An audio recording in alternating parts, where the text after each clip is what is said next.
Halo semua, balik lagi di Wajah Voice Story. Kali ini yang kalian dengar adalah suara dari gue, Bagus Walantaka.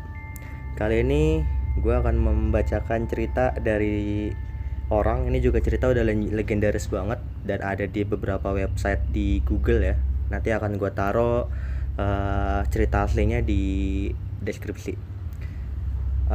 Ceritanya ini lebih kayak ke horor sering kita alamin sih, yang biasa orang-orang pada punya mobil, mengendarai mobil sendirian malam-malam. Mungkin menurut gue ini hal-hal yang mereka biasa alami lah. Oke, biar nggak bertele-tele, gue langsung bacakan ceritanya. Sebut aja orang-orang ini gue samarkan ya.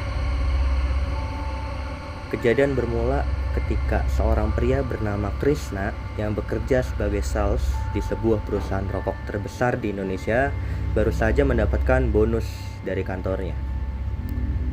Ia mendapatkan bonus karena berhasil mencapai target yang telah ditetapkan perusahaan. Ya, dia senang lah. Jadi setelah dia dapat bonus itu, dia langsung pengen punya mobil. Dia pengen nyenangin istrinya yang lagi hamil tuh kebetulan. Jadi dia akhirnya beli mobil dari bonus itu. Dia pun ingin memanjakan istrinya. Istrinya lagi hamil muda. Ya siapa sih lelaki yang gak mau menyenangkan istrinya kan. Udah hasil kerja keras dan lain-lain, ya akhirnya bisalah kebeli mobil dan pengen nyenangin istrinya. Jalan-jalan lah tuh dia. Sudah sebelum jalan-jalan, si Krishna ini ingin membersihkan dulu mobil yang udah dia beli lah. Pengennya surprise gitu kan ke istrinya ketika pulang, surprise gitu kan.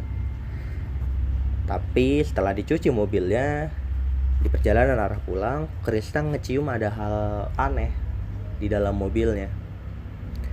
Bau amis yang sebenarnya nggak lucu banget. Mobil habis dicuci tapi tiba-tiba amis.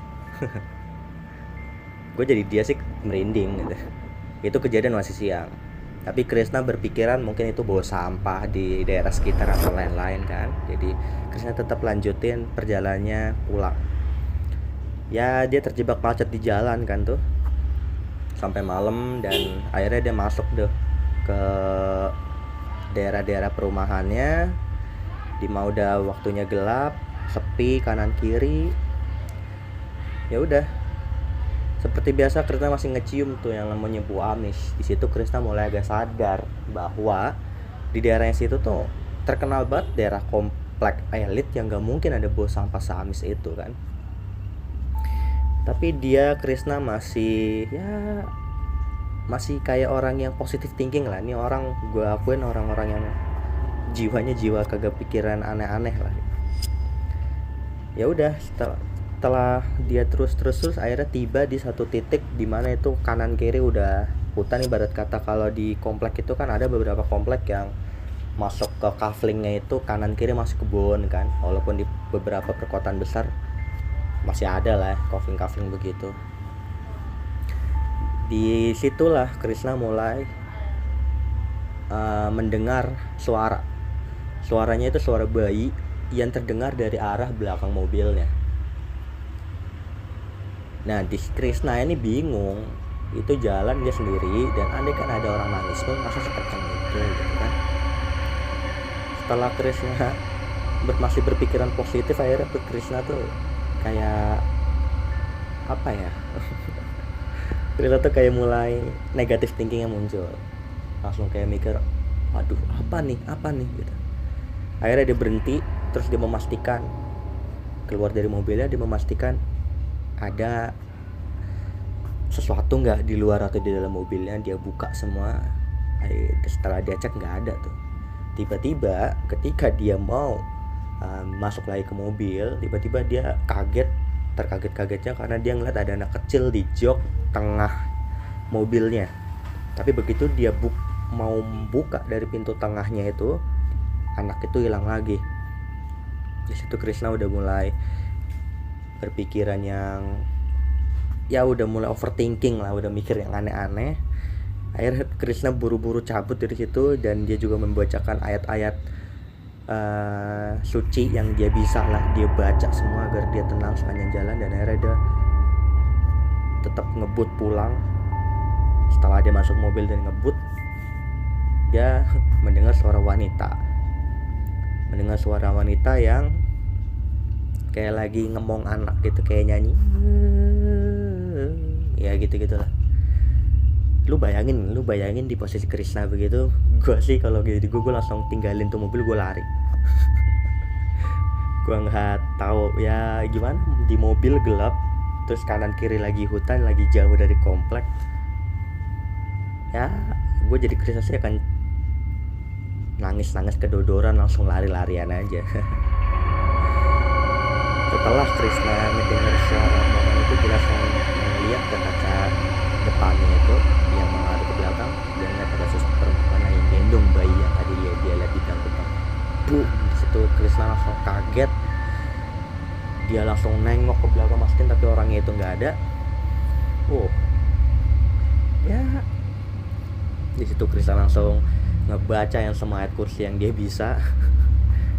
Ya udah, dia langsung mikir apa ini, kenapa, dan karena dia penasaran, dia melaju, dan di salah satu deket-deket perumahannya itu dia kayak kenal orang yang ngerti lah, ustadz lah sebut aja.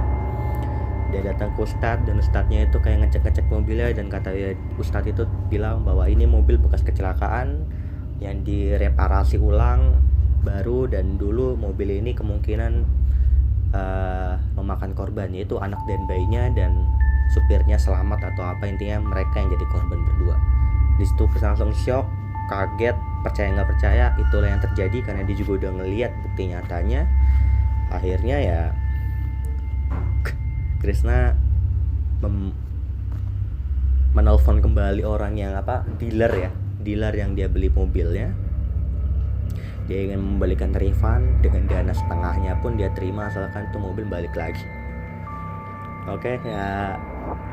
Jadi setelah itu Krishna langsung kayak shock, dan dia langsung kapok ngebeli mobil murah.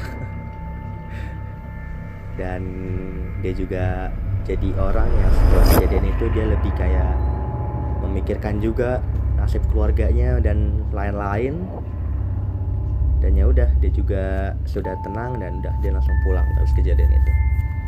Itu sih cerita yang gua bacakan di episode kali ini dari Wajib Voice Story. Ada kekurangannya, mohon maaf kalau dari gue. Ya sudah, thanks buat yang udah nonton. Sampai ketemu di konten-konten Wajib Studios berikutnya. Wassalamualaikum warahmatullahi wabarakatuh.